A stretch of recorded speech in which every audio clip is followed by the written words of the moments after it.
Vamos ler em Oséias, capítulo 14.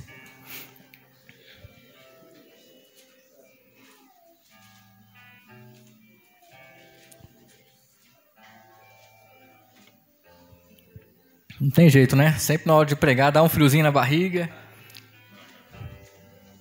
Mas com certeza Deus vai falar aos nossos corações. Todo mundo abriu? E diz assim: Volta, ó Israel, para o Senhor, o teu Deus. Pelos teus pecados tens caído. Tomais convosco palavras e voltai para o Senhor. Diz ele: perdoa toda a iniquidade e aceita-nos graciosamente, para que ofereçamos como novilhos o sacrifício dos nossos lábios. Não nos salvará a Síria, não iremos montados em cavalos, e a obra das nossas mãos não diremos mais: Tu és nosso Deus. Porque por ti o órfão alcança misericórdia. Amém? Pode assentar todo mundo?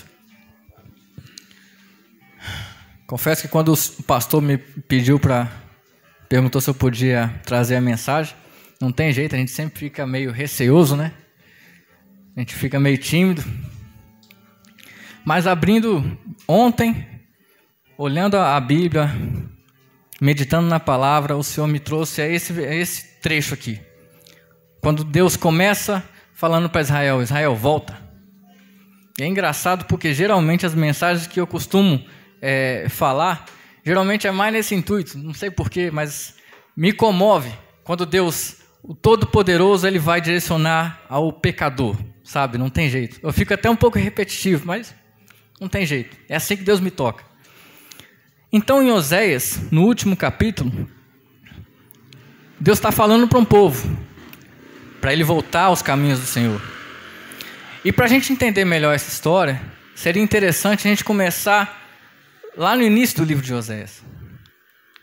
Porque Oséias foi um profeta contemporâneo, né, de Isaías, Miqueias, Amós, né? Não era parente de Uzias igual a Isaías, né? Mas ele era contemporâneo. E aí um belo dia, Deus chega para Oséias e fala: olha, Oséias, agora você vai sentir na pele aquilo que eu sinto pelo povo. Aí ele fala: vai lá, pega uma prostituta, né? Pega os seus filhos da prostituição, então dá-se a entender que talvez ela tenha até filhos. Tinha, né? Antes, não sei. Não sou tão estudado a esse ponto. Mas o fato é, ele foi lá, pegou uma prostituta, constituiu uma família com uma prostituta, chamada Gomer. Assim como Deus mandou fazer. E aí ele vai, constitui uma família, e a gente vê, depois de filhos e filhos que eles tiveram, a gente começa a ver Gomer pensando assim: olha, quer saber? Eu vou sair daqui, Oséias, vou viver minha liberdade em outro lugar, porque eu gostava da prostituição, né? Eu gostava do que eu conseguia com o meu trabalho, do meu sustento. Então eu vou sair daqui e vou procurar de novo a vida que eu tinha. Aí Deus chega para Oséias e fala assim: agora vai lá de novo, chama a Gomer, entendeu? Compra ela lá e traz ela de volta para casa. Imagina que tarefa difícil para esse profeta, né? Não é todo mundo que consegue, não. Assim foi o chamado de Oséias. Ele não foi um cara que teve que ficar na barriga de um peixe igual a Jonas. Ele não foi um cara que a Bíblia vai dizer: olha, no ano que morreu Uzias, eu vi o Senhor, né? Aí ele vê os serafins, no caso de Isaías, né? Ele não é esse tipo de cara. Ele não foi esse tipo de cara. O sofrimento dele foi um pouco diferente, né? Foi um emocional que nem todo mundo aguenta, mas para sofrer na pele. O que Deus, como é que era o sentimento de Deus com a humanidade? Porque o plano de Deus, assim como ele falou para Oséias: olha, Oséias, vai lá e pega a Gomer de novo, traz ela para perto de você. É o mesmo sentimento que Deus tem com toda a humanidade, com a criação. Porque a criação em si não era para ficar longe de Deus. A criação era para ficar perto de Deus. Porque em Gênesis, quando começa a linda história da criação, e Deus cria o homem, e depois faz a mulher, ele fala que e viu que essa era uma coisa muito boa. E aí, Deus Todo-Poderoso, que tinha toda a autoridade, chega para Adão e fala, olha, agora você vai ter toda a autoridade também. Você vai escolher o nome aí. O que tem juba vai chamar leão? Beleza, vira leão. O que tem um pescoço grande vai ser a girafa? Foi Deus que deu toda a autoridade para Adão. Mostrando, olha, eu quero você tão perto de mim, que eu vou te dar até autoridade. Você é minha imagem, você é minha semelhança.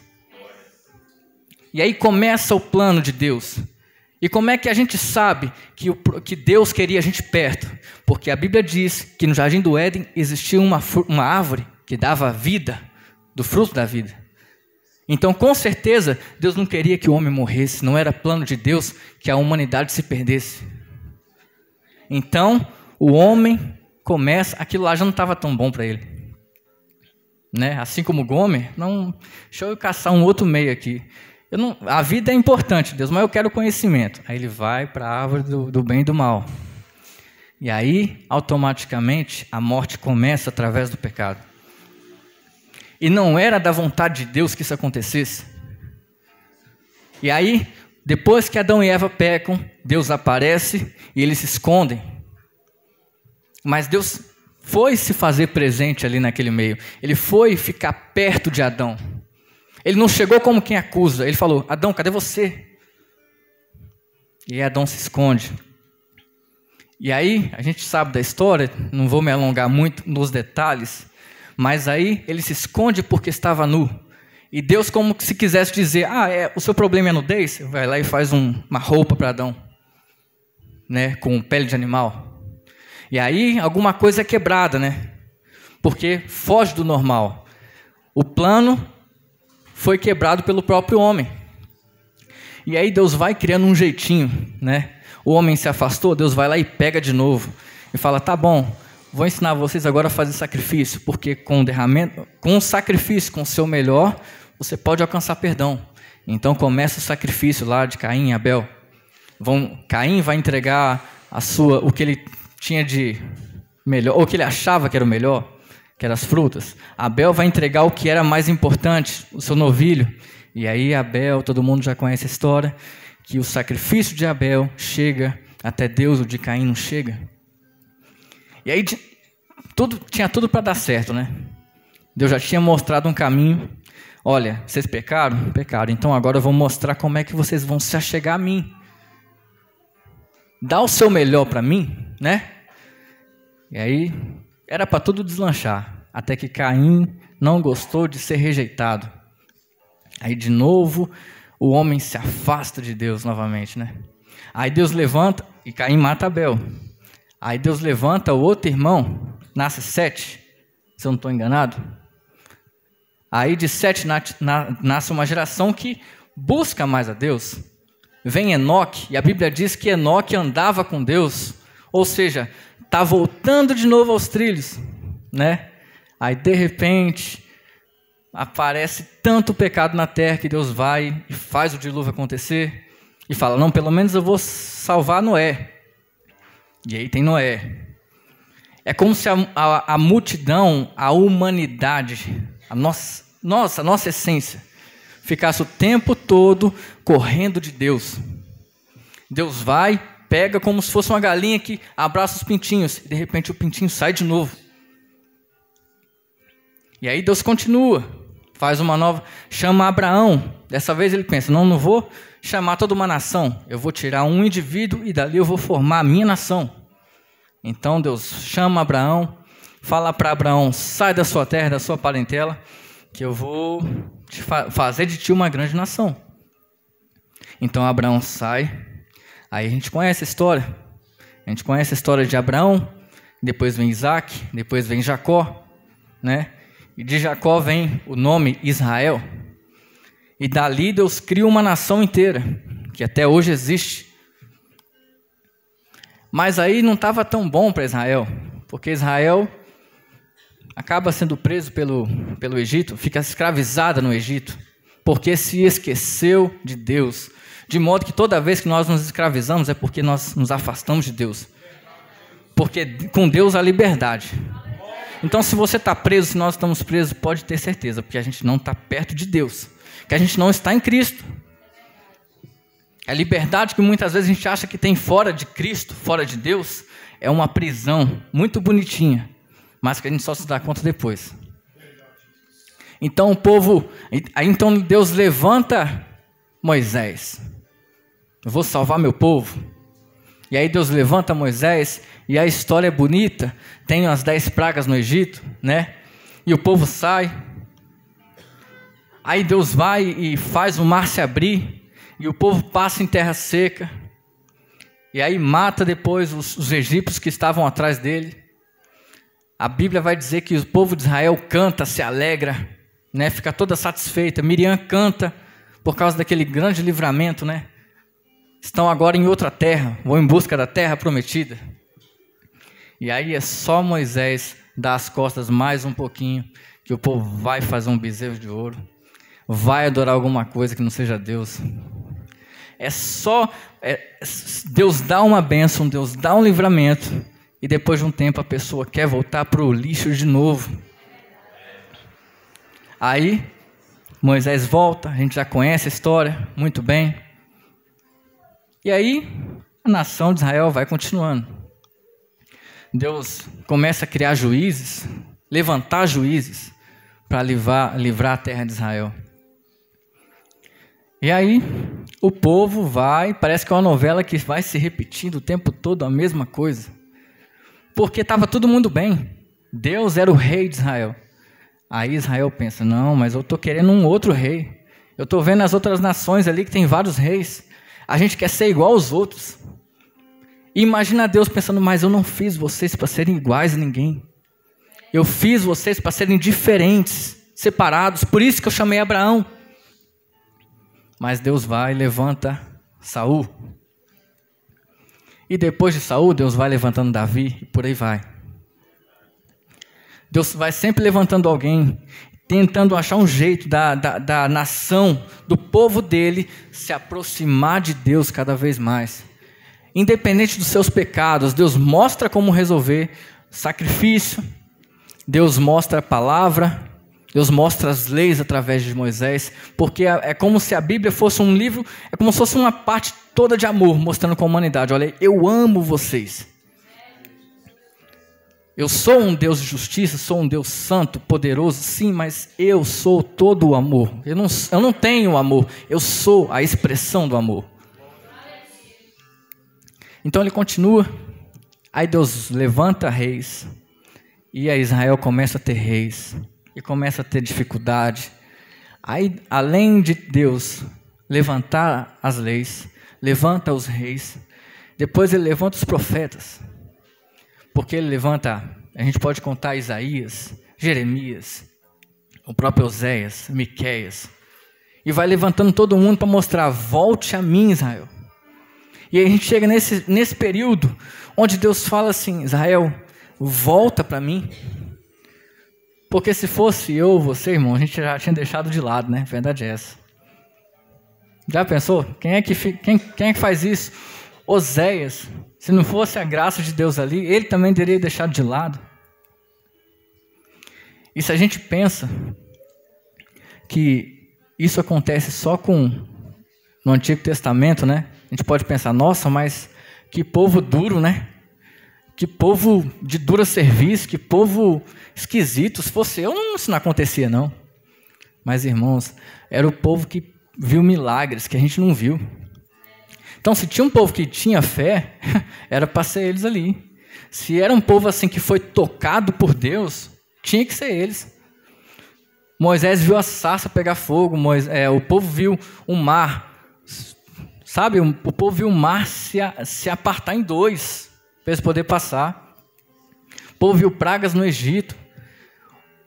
O povo viu um rei que pediu a Deus para ficar mais tempo e Deus deu 15 anos. É desse povo que a gente está falando. Então, com certeza, se a gente estivesse no meio deles, a gente também tinha feito as mesmas coisas. Porque isso aí não é uma culpa de Israel, isso aí é uma coisa da humanidade em si. O ser humano está sempre querendo uma liberdade diferente. A gente está sempre querendo, a gente nunca está satisfeito. Isso aconteceu com Adão e Eva lá no começo. Não estava satisfeito a presença de Deus, não era o bastante eu viver eternamente, eu queria o conhecimento. do bem e do mal. Então, a culpa não é de Eva somente, nem de Adão. A gente está impregnado com isso aí. E a Bíblia vai dizer que não é só no Antigo Testamento que isso acontece, não. Pedro viveu com Jesus 3 anos, mais ou menos, eu acho, né? Não sei se viveu mais tempo, mas a Bíblia diz que o ministério de Jesus teve 3 anos. Então, vou me ater a isso aí.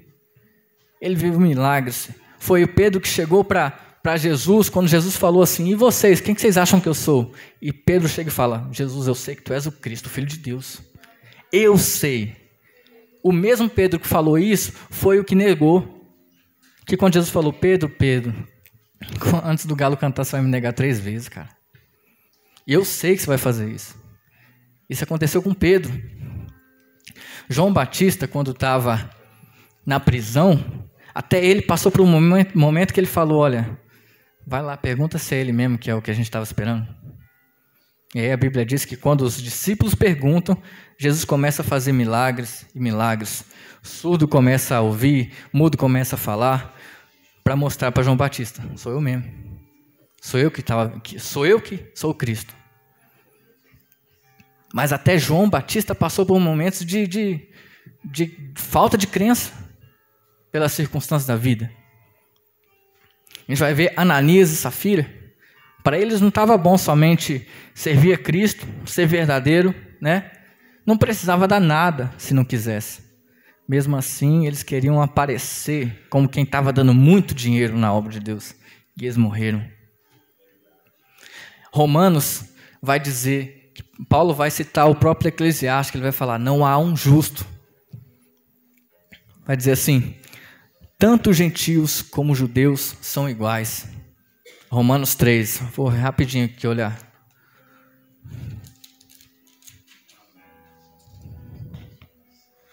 Como está escrito, não há um justo, nenhum sequer, não há ninguém que entenda, não há ninguém que busque a Deus. Todos se extraviaram e juntamente se fizeram inúteis. Não há quem faça o bem, não há nenhum sequer.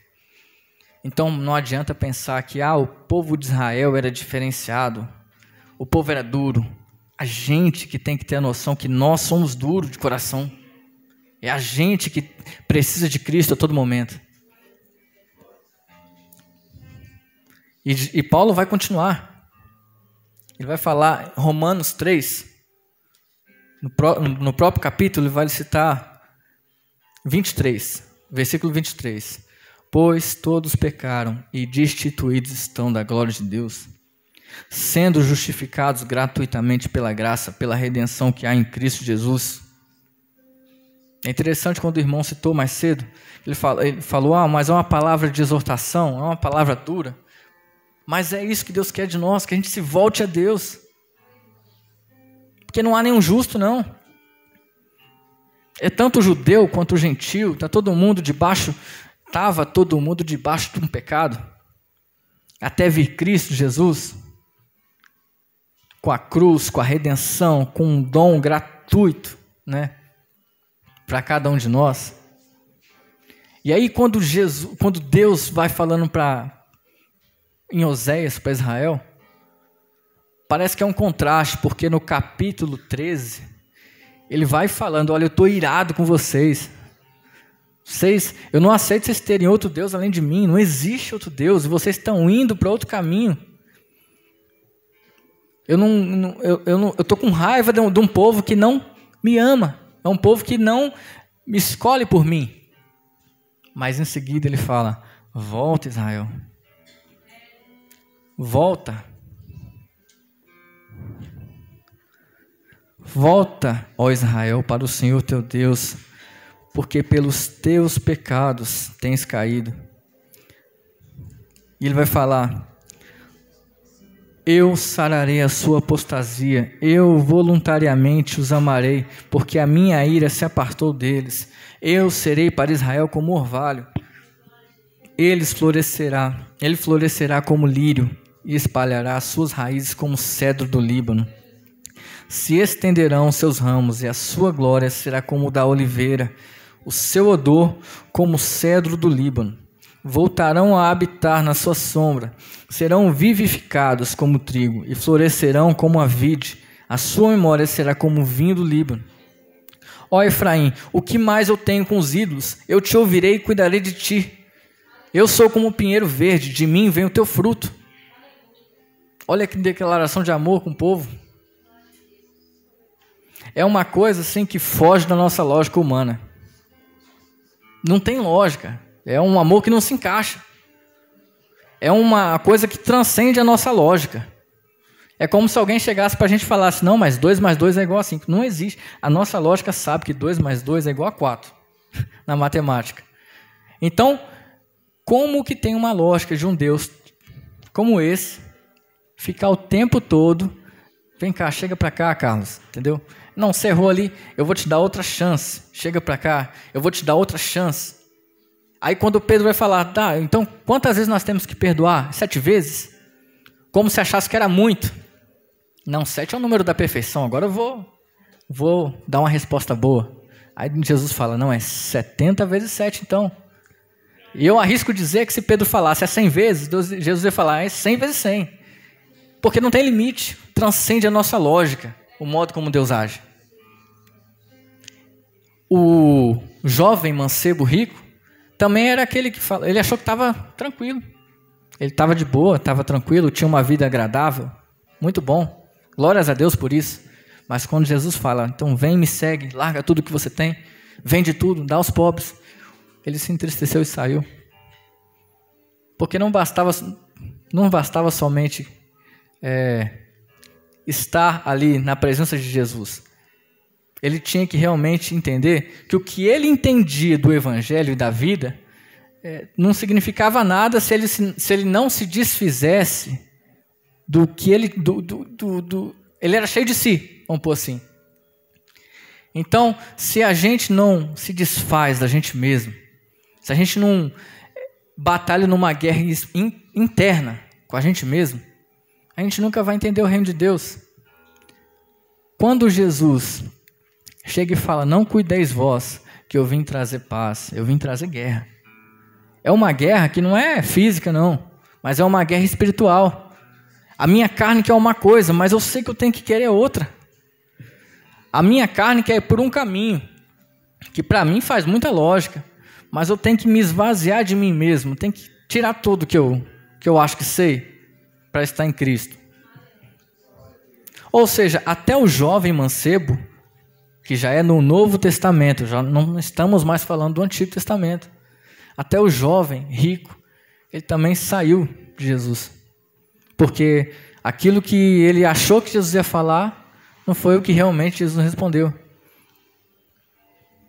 E aí ele sai. Pedro negou a Cristo. E a gente vai ver várias ocasiões em que a pessoa se afasta de Deus. Pedro, por exemplo, depois de negar, vai falar, olha, eu vou pescar, eu vou esparecer um pouquinho. Aí Jesus chega para ele, apresenta-se para todo mundo, lá de novo os discípulos, e fala, Pedro, você me ama? E aí fala de novo, Pedro, você me ama? Até Pedro chorar e falar, eu amo Deus. E fala, então apacenta as minhas ovelhas. A Bíblia não diz, mas eu creio que, é uma coisa minha, mas eu creio que Jesus repete 3 vezes para mostrar. Não adianta, se você me negou 3 vezes, eu te reconheço 3 vezes aqui. Eu quero que você me reconheça também 3 vezes aqui. Porque o passado já não importa mais, se você está em Cristo. Então, hoje é noite da gente analisar como é que está a nossa vida, sem máscara nenhuma, entendeu? Porque Cristo realmente veio por nós, a cruz existe, né? A graça existe para cada um de nós que estamos em Cristo, mas que a gente volte a Deus. E se a gente acha que é só na Bíblia que a gente vai ver isso aí, pode ter certeza que quando você está nas suas horas vagas, mexendo no celular por 30, 40 minutos, naquele vício que muitas vezes a gente fica, enquanto a gente deixa de buscar a Deus, muitas vezes a gente está dando mais atenção nisso do que ao próprio Deus.